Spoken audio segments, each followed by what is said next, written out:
Hi guys, can you hear me? Um,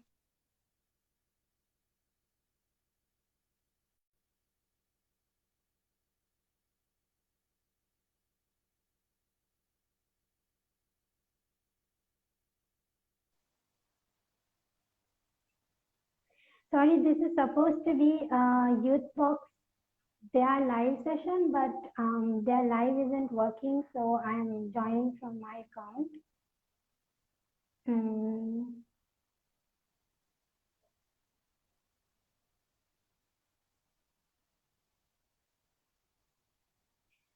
Wait. Mm,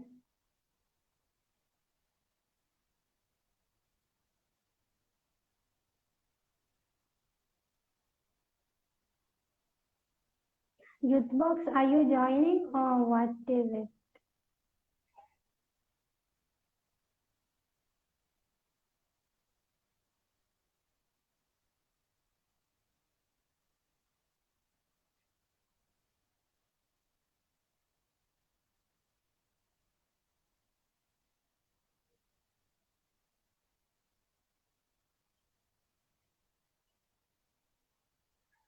Okay, so I do not know what's up with the Youth Box live, so I'll carry on from my account.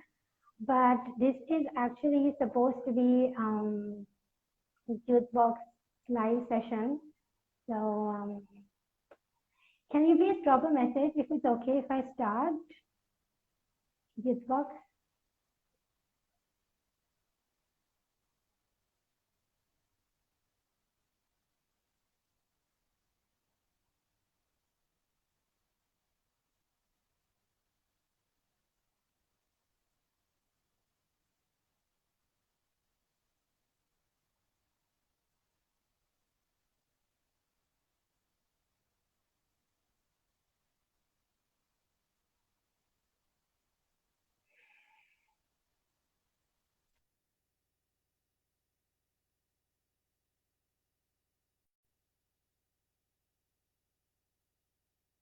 Hi guys.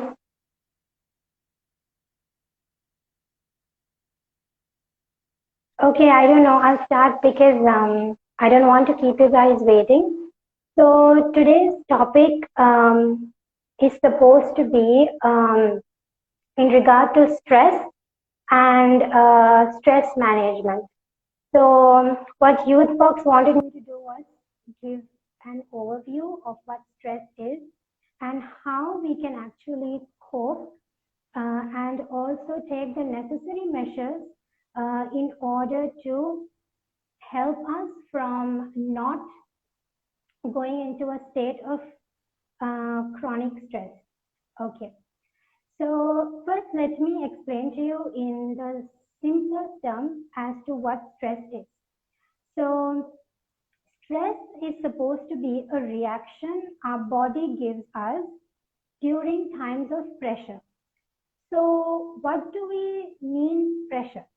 So, this can be any situation in our life where we may be faced with challenges, situations that are more demanding, or when it comes to a situation where we may perceive it, or maybe even in real, it's supposed to be a threat to us or any sort of difficulty or challenges. So these are the situations that add pressure to us, and as a result, we experience stress. Now, what is important for us to understand is that stress is inevitable. So we will be faced with stress on a regular basis, and this is there as a form of helping us to survive. So it is very important that we do experience a little bit of stress in our life. So if we are going to look at how we experience stress, so we may experience stress in the form of our emotions, or maybe our physically or otherwise in a person's behavior. So it is something that can be experienced internally, and it also can be seen by others. So if we are talking about our emotions, so we have fear, sometimes anger, irritability, and the person may feel really tired, low in mood. Okay, so these sort of emotions that we feel usually occurs when we are experiencing stress. And if we talk about the physical factors, so then we have the situation where we feel tired, sweating, increased heart rate, breathing rate, and also for some people diarrhea, and so on. And if we talk about the behavioral changes, so we can see that some people start fidgeting, they start pacing about, and at the same time they may also bite nails and so on. So these are some of the experiences that a person has when they are experiencing stress. So what is important to understand is that this stress experience helps us to cope with the stressful situation better. Now let me go a little bit into detail in terms of the biological aspect of it. So when we are experiencing a stressful situation, our body activates something called a fight or flight response. So there is also a freeze aspect to it, which happens to some people. That is, so what this is all about is when we are in stress, our body releases stress hormones. So it could be cortisol, adrenaline, and so on. So what do these hormones do? They help us to react in that situation. So it may increase the oxygen supply, the blood circulation, so thereby increasing heart rate, breathing rate, and it gives us the energy that we need. It increases the alertness that we need. All this so that we are able to face that situation that we are put in. So when we talk about fight or flight, we may be able to face that situation and fight it, or we may be able to run away from that situation. So if we put, for example, the situation of a grizzly bear, so you may get the energy to fight it or run away. But in our day-to-day situations, it's not like we would run away from a deadline. So let me give an example of a stressful situation. So when you are asked to submit a document and you're given 10 days to complete your work. So you start off, you procrastinate, and then you start doing your work. But what happens is, as the day gets closer to submit, you realize that you have actually not done anything. And 2 to 3 hours before the time of submission, you get into a rush, you start panicking, and then you start taking the necessary action to complete that activity. So you had 10 days and you were not motivated to do this. But 2-3 hours before, you are able to do what it takes to complete that task. You have the motivation, you have the push, you have everything that you need. So this is how stress helps us. This is the positive side of stress. So it helps us to take the necessary action when we are put in a situation that is demanding or challenging, or we consider a threat. Now, when we are going to look at the negative side of stress, what we can understand is that stress is something that is needed, but when we are exposed to stressful situations, that is something that is a constant, persistent, continuous. So in this type of a situation, you are going to experience this response from your body, the fight or flight experience constantly. This means your body is going to constantly produce the hormones related to stress. So what we can see here is that eventually you are going to be subjected to chronic stress. So now what happens when you are subjected to chronic stress? So like I told you, in a normal situation, I do the physical aspect, the mental aspect in terms of emotions, and also the behavioral changes I told you. So imagine a person is put in a state that gives them stress regularly, every single day. What is going to happen to them? So if you are going to talk about the physical aspects, so these chemicals in our body that are sent to take the action to keep you on alert is going to be present continuously, and it can affect various systems in your body. So for example, if I talk to you about the digestive system, there are possibilities that it could lead to diabetes, circulatory system, blood pressure. If you talk about the breathing system, a person who anyways has difficulty in breathing will find it even more difficult. They'll feel fatigued. And similarly, they'll have body aches, muscle tension, and so on. This is a physical aspect.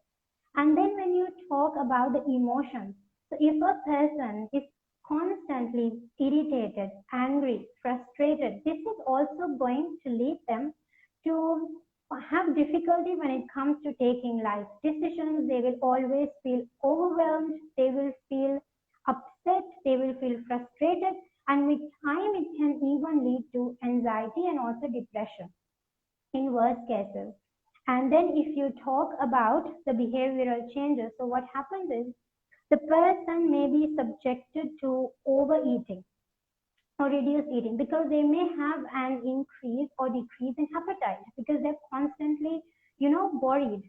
And so this can lead to, the person gaining weight or, going completely underweight because of the disturbances in their eating habits and also sleeping habits. So they may constantly sleep. They would want to sleep the entire day, okay, or they may not sleep at all. Their sleep schedules would be completely disturbed. So then the next one, if we talk about the other behavioral issues, is some individuals may get involved in substance abuse and other forms of practices that may not be very healthy, including smoking, taking drugs, consuming alcohol, right? So these sort of practices. And in worst cases, they can also end up isolating themselves from other people because they would want to stay alone. They wouldn't know um, how to deal with it because they are constantly in a state of disturbed emotions, and they do not understand how to take the correct steps to help them to come out of that situation because they are constantly trying to figure out what can I do. So either they try to find ways, and because of that they may be struggling, or they may completely go numb, and they might just isolate themselves completely and wish to find out like whatever happens, let it happen. So they may have that sort of attitude. So what is also important to understand here is that all these signs and symptoms would vary in terms of intensity, frequency from person to person. So someone who is experiencing one of these may not experience another. So it will vary from person to person. And it would so it would vary. So you can't really say that okay, this person is uh, you know uh, is more stressed than this person. So each one would know, I mean, so their levels of stress would vary from person to person. The way they would express would vary from person to person, but they all could be experiencing stress. So we have to, if we want to help someone, we have to understand what is actually stressing them out and help them to cope with that situation and find a proper routine or a schedule or some sort of a change in their lifestyle to help them overcome that stress that they're experiencing. Okay, so in terms of managing stress, let me put it like this. So some people, so like I told you, stress is something that we will experience and it is completely inevitable. But at the same time, if you're constantly exposed to stressful situations, it can lead to chronic stress. So when we are talking about this, we can take a set of steps, whether we experience chronic stress or no, that can help us to prevent us from going into chronic stress.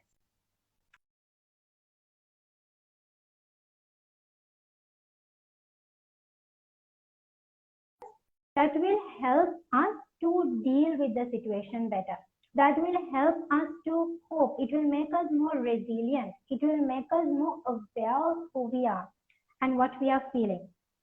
And at the same time, we also have those who are experiencing chronic stress. So for them, there are certain, techniques that we can use to help them cope with it so that they can overcome what they're going through. But what is important to understand is that you do not have to be experiencing chronic stress to include these practices in your life.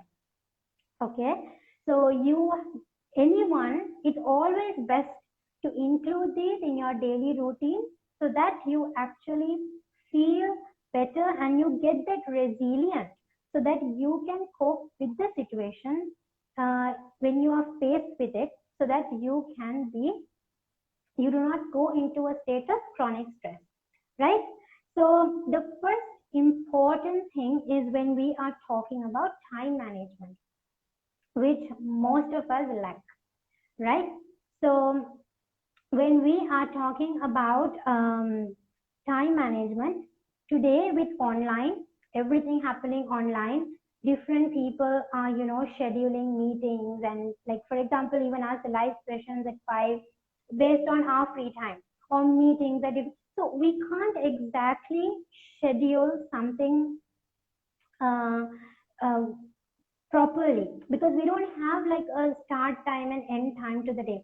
But although as an organization we are, as a place where we work or whatever, we are not able to do that, but as a person we should be able to schedule our day in a way where we can actually have a certain structure. So if you can plan the week ahead, or you can plan at least the day ahead so that you are aware of what your day holds. This is the most important thing. This is why scheduling is important, because you need to know what you are doing on a particular day at least a day before. This gives you the awareness of you, and it also keeps you prepared to what you can expect, and you also know what is going on with your life.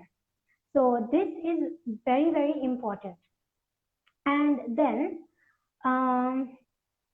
the other thing is, when you are scheduling your, day program, it's always, it's okay if you do not have time slots, because when you have time slots, what actually happens is you start stressing out like, okay, I have kept only 1 hour for this.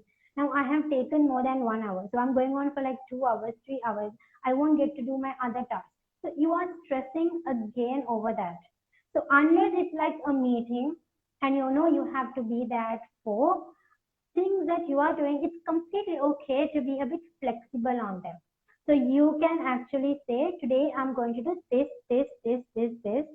So when you plan a week, it's much better than a day, but at least when you plan a day, at the end of the day, you can actually mark it, and then you have like a checklist done. So this will also help you and support you when it comes to feeling that you have done something today, a sense of accomplishment, right? So try your best to have a certain structure when it comes to your day. So that will help you in terms of time management as well as keeping your day more organized. Another activity is to allocate some time for yourself. So how many of us spend at least 15 minutes a day doing something that we like? We are so busy. Then when you're free, okay, what do? We usually would, go on social media, watch something, a video, play some game. So this is not what self-time is. Self-time is where you do something that is going to keep you relaxed, right? So this could be where you would, give yourself a nice foot massage, or maybe you will do some coloring, painting, or you will make your, a cup of coffee, and you will spend some time and drink that. Your focus is on that activity that you are doing, so your body also gets some time for itself. Okay, so this could also mean gardening, or learning a new skill, maybe a music instrument. It depends from person to person what you actually enjoy doing, right? So, and the other one is journaling. So journaling is something which it's journaling is not only about writing negative thoughts. You can actually write positive thoughts as well. Like, okay, something good that you felt, and then also something negative that you felt, some experience that you had, and it will help you analyze what was the thought processes that went in my head, or what did I do during that situation? Or what can I do next time? So maybe during that stressful moment, of course, you are unable to actually, analyze and think about the pros and cons and what you could have done better.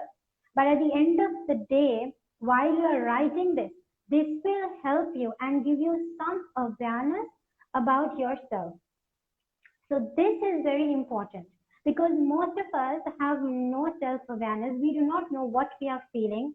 So today whenever we are talking to somebody, we always feel like we are stressed out, or, I don't feel like doing anything. So what is it that we are doing?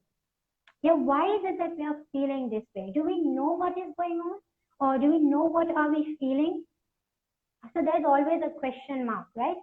So you have to gain that self-awareness to understand, when am I feeling these emotions? Why am I feeling these emotions? What can be done to help me, cope with these emotions? Or what can I do better?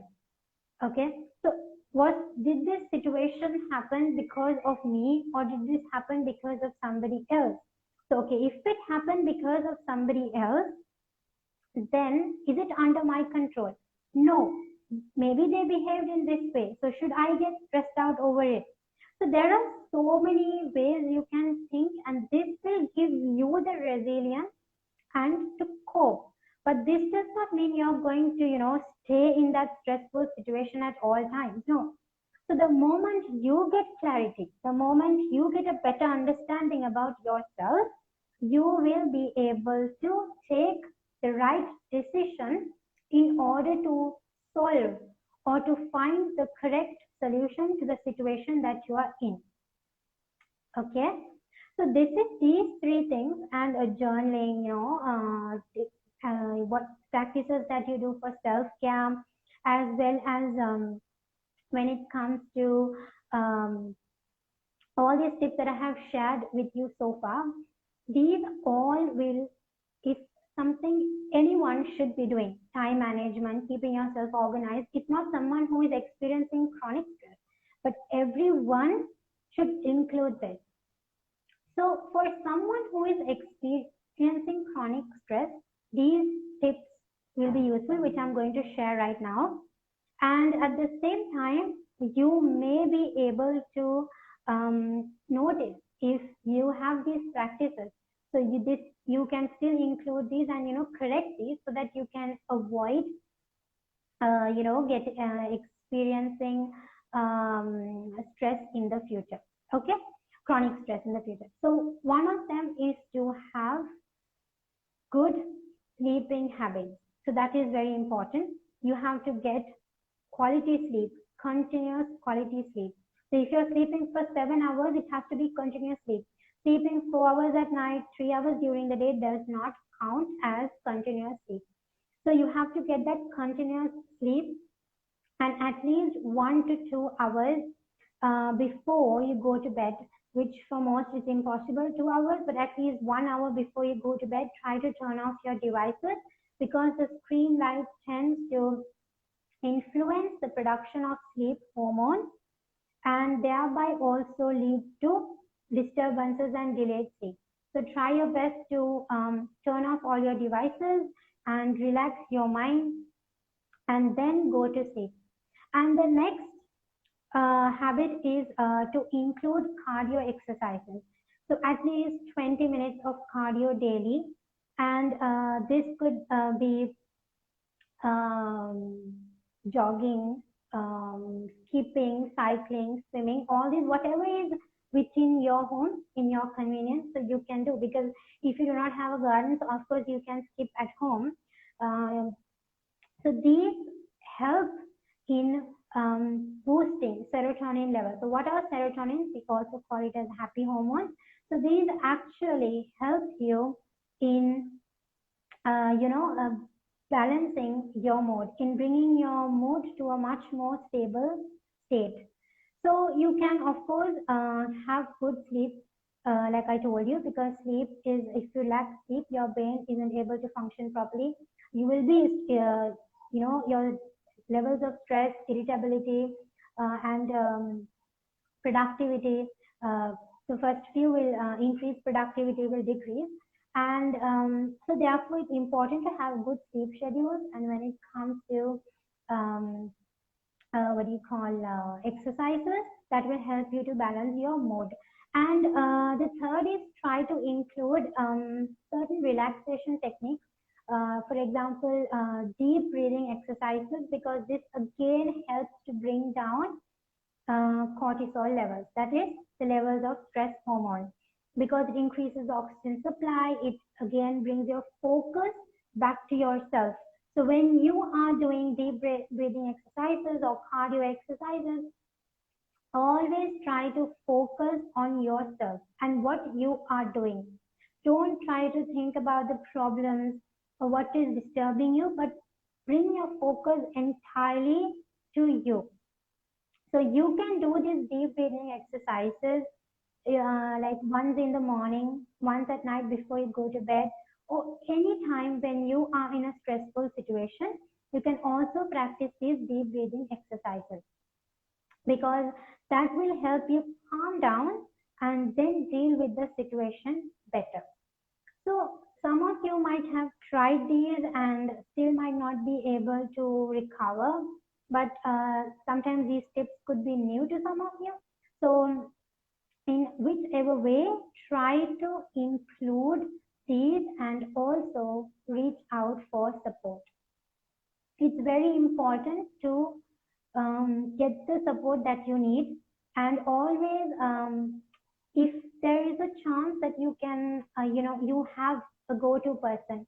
It could be a sibling, parents, or it could be a friend.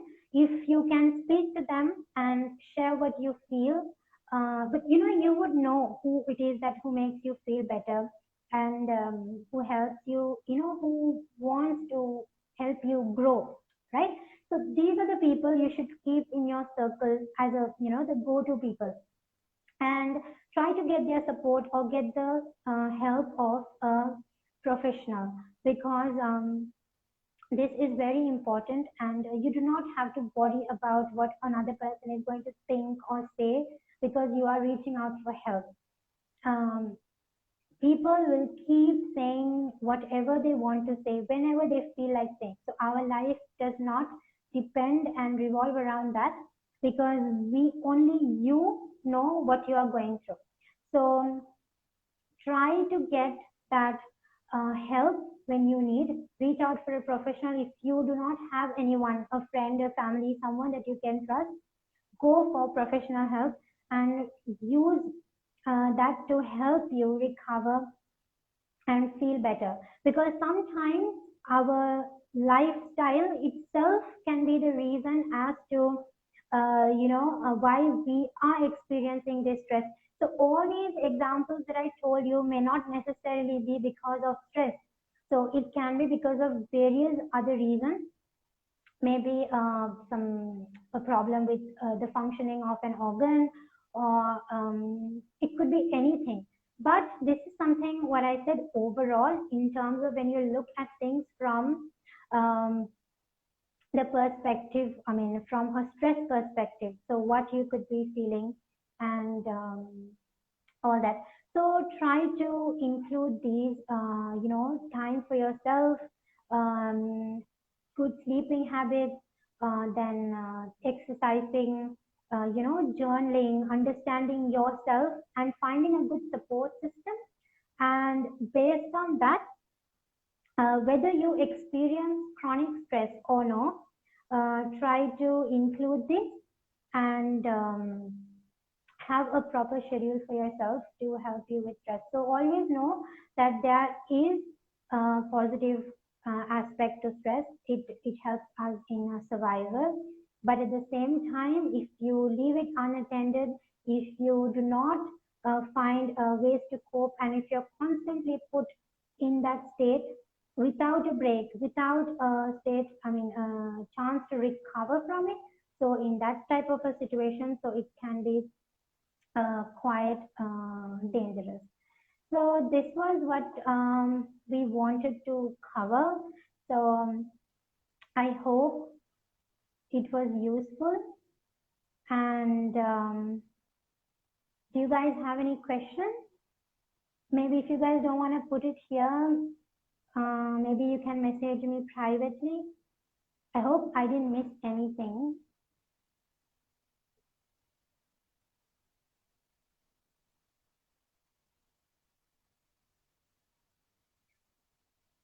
Thank you. And this was supposed to be organized by Youth Box, but some issue with their live. So thank you. Any questions?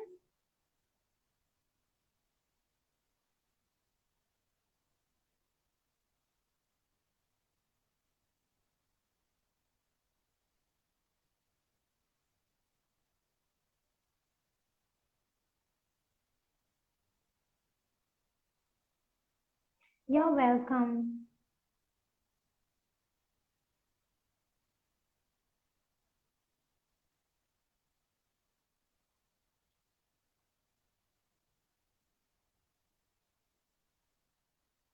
Walaikum Assalam. Thank you.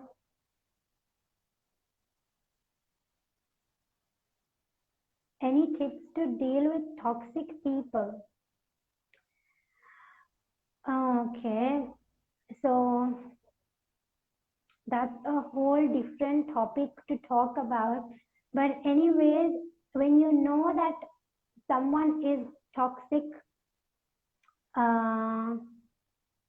okay, when you know that someone is toxic, so it's always best to train ourselves to not get influenced by what they,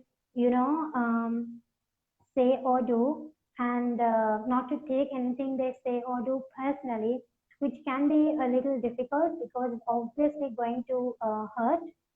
But it depends, right? Some people you cannot avoid them because they can be your family, but for some people, like you can. So it does not necessarily mean that you cut off the entire relationship, but you can actually uh, yeah, sorry. So you don't have to necessarily cut off the relationship, but you can actually create that boundary so that you know, like, what about them that you let in and what um, you do not let in. How you actually cope with whatever they say, whatever they do. In some cases, maybe sometimes they aren't even aware that they're actually being toxic. So maybe addressing the issue if it is someone who is understandable, but in some cases, like it's really unavoidable. So you have to take the necessary measures from your end, and then at the same time find ways to help yourself cope with and be resilient to the toxicity that they send to you. So this is a completely different, area, and it's quite broad.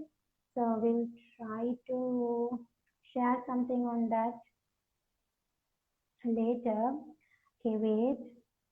Um, What if there's no time to sit and write it other than journaling? What else can we do? So all the other tips that I gave you, they help with stress. So the thing is, when you're journaling and you're actually writing down what you feel, your thought processes, it gives you a better understanding and awareness about yourself, because you're actually putting down what you're feeling, on the paper, and you don't miss things, because when we're actually thinking, we're like, okay, I feel this, I felt that, what could I do? And then you start wandering off completely to other thoughts, basically not what you actually started off in, or what it is that you wanted to, what do you call, actually process about. If you are able to be completely mindful of your thoughts, then you can actually think about it. But the other practices, like I told you, exercises, breathing, doing things that you like, will also help with keeping your time more managed. So those all will help you to cope with stress. So you do not have to journal every single day. Sometimes once a week is also fine, based on your, your what you are capable and what is within your limit. But if you can even spend like 10 to 15 minutes daily to write down something, maybe at least before you go to bed. Another useful thing is also to have gratitude journals, where you actually write down things that made you happy. It could be simple things. You don't have, it doesn't have to be something really big. Nobody knows what you're writing in the journal. So you saw a flower bloom, or you saw a butterfly fly, and it made you happy. You can write it in your journal. So you don't have to worry about who is judging you and who is not. So what happens is, when we are stressed out and we worry about things, we actually miss out on the little bit of positivity that surrounds us. We miss on the good things that we have. The things that we love, we actually miss those as well. So it's really good if you can actually write down one, maybe just one thing, or 3 things, 5 things, 10 things, and start, end your day thinking about this, and start the following day thinking about, reading what you wrote the night before. So that will also help you to start the day with something good, and make you want to look for the goodness in you in the following day, rather than thinking about um, all the things that have been disturbing you, which is going to give you some sort of stability to your mindset, helping you find solutions to the problems that have been stressing you out and disturbing. Because if we let our emotions overpower us, we aren't able to take practical decisions in life. So it's always important to get our emotions in control and take the decision that is right for us, and also, for most importantly, our mental well-being. Our peace of mind is what is,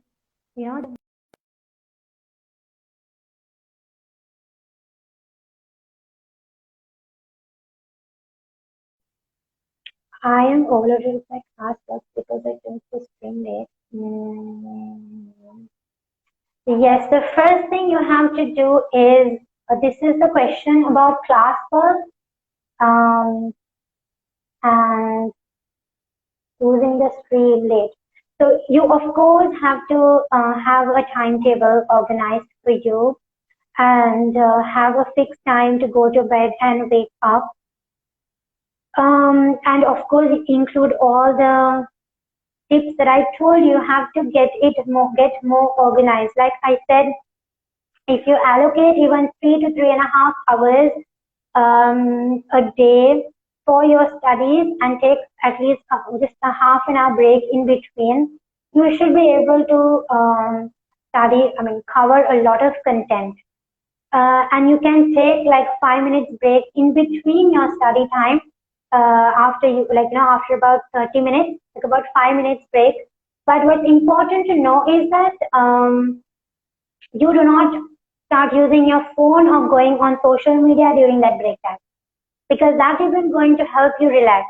So you're going to start, going on, checking out the post, and all that. 5 minutes is going to become like 10, 15, 20, and half an hour, and then you get really bored and you do not want to continue with work. So try to turn off your devices and allocate at least 3 hours to study, with half an hour break in between. and take that also breaking it down like 5 minutes break where you can actually just like walk about your house, go have some water, come back and then study. That is, you can cover a lot of content within that time so that you can have some time to like a fixed time to go to bed and wake up 7.5 hours to 8 and don't use your devices at least half an hour to 1 hour before going to bed. It's all about scheduling your day or your week, especially when it comes to classwork. And if you feel like something is not necessary and you're just following something unnecessarily, so you do not have to include that in your stress, because you can, of course, do the same thing later on when you get some extra free time or maybe have covered some assignment or something along those lines. Wait, next one is how to know if he or she is toxic. I will address this soon. Any examples of positive side of stress? Any example? Yes. Positive side of stress is anything when you want to, meet a deadline, or when you want to go there in, you are experiencing some sort of stress because you want to talk in front of a large group. It could be anything. So our body helps us to react to that situation, to take what is necessary. So when you see a grizzly bear, now if I see a grizzly bear, if I do not stress about it, or if I, okay, so I see a bear outside, okay, bear is a bit too much. How about, okay, a snake. So I see a snake outside and I do not stress at all. I'm like, it's just a snake. So how does this help in survival? If you do not, you aren't scared of it in terms of anything, even the fact that it's not going to harm you, it can actually harm you.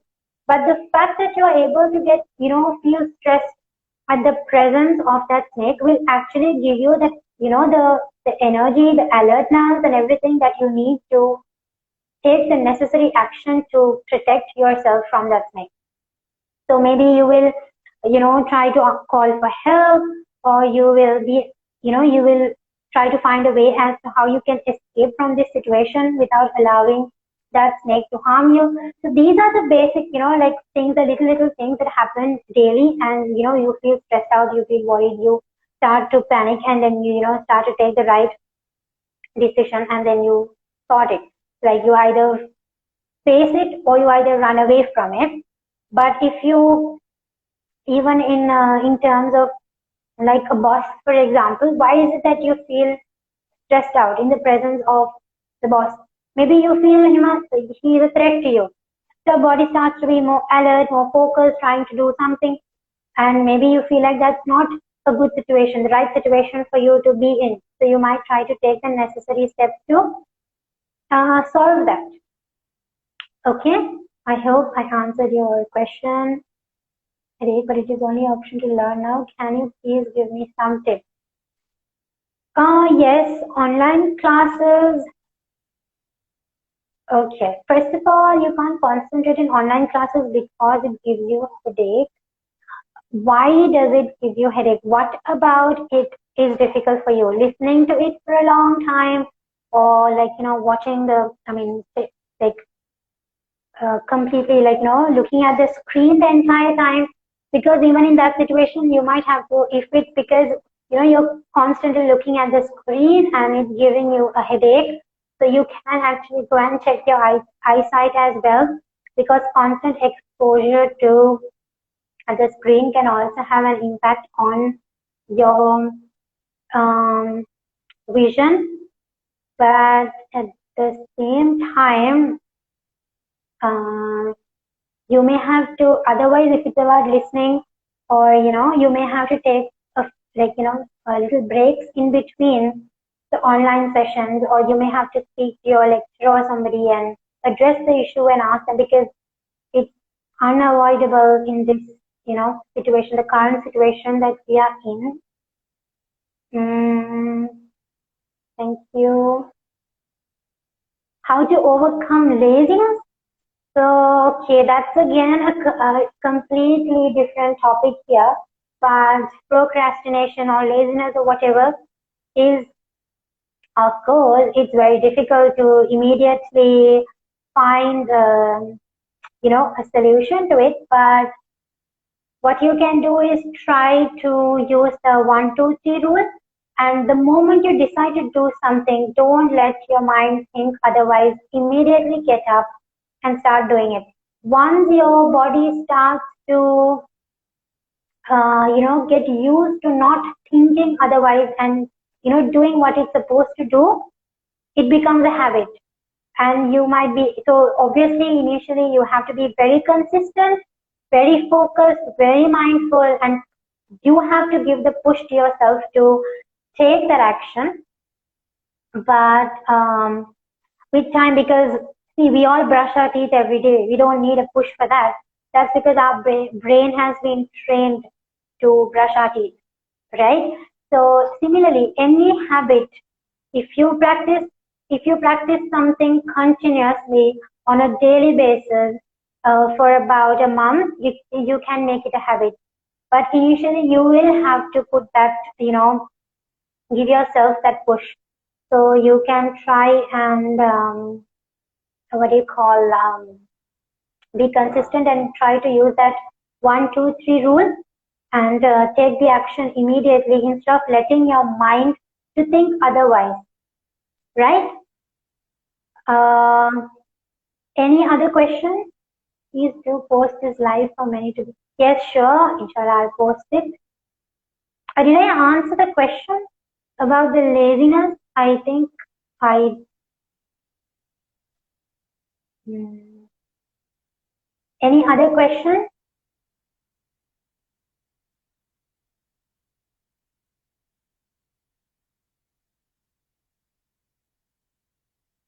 Oh, 1, 2, 3 rule. Okay, no, I'm. It's like, so you are now thinking I need to complete my assignment. Okay, but then you will be like, no, I'll do it today at night. I'll do it today at 8 p.m. I'll maybe do it tomorrow. I'll do it after I finish this activity. But what are you actually doing when you're making that thought? You are probably watching some, videos on YouTube, or, scrolling through social media, or just sitting and having a chat or something, right? It's okay if you're constantly working and you have allocated some time, but if you are procrastinating, and this question was in regard to laziness. So when you're actually getting this thought, like I have to complete my assignment, try to not, allow the next thought to come. I will, do it later, or I'll do it tomorrow. So don't allow, before you can count 1, 2, 3, just get up and start doing it. Okay? Because if after 1, 2, 3 is when you start having all the other thoughts, where you get lazy and then you procrastinate. So that's what I meant by 1, 2, 3. Before you could finish 3, try to get up and do what you are supposed to do instead of postponing. Okay? Is that clear?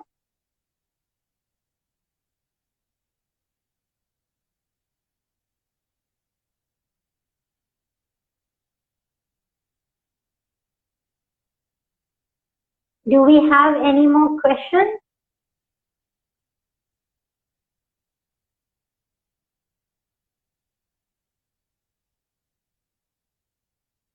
Okay, thank you. Do we have more questions, or shall I end this? Youth box, Barakallah.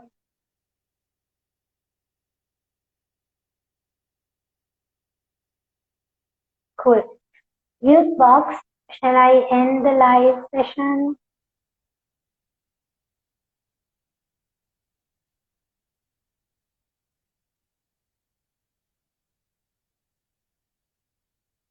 And guys, if you all have any questions, you all can, of course, drop a message, even privately. Okay, so thank you, and I hope this was useful. And Youth box, I hope this is what you wanted. Wa alaikum assalam. Thank you.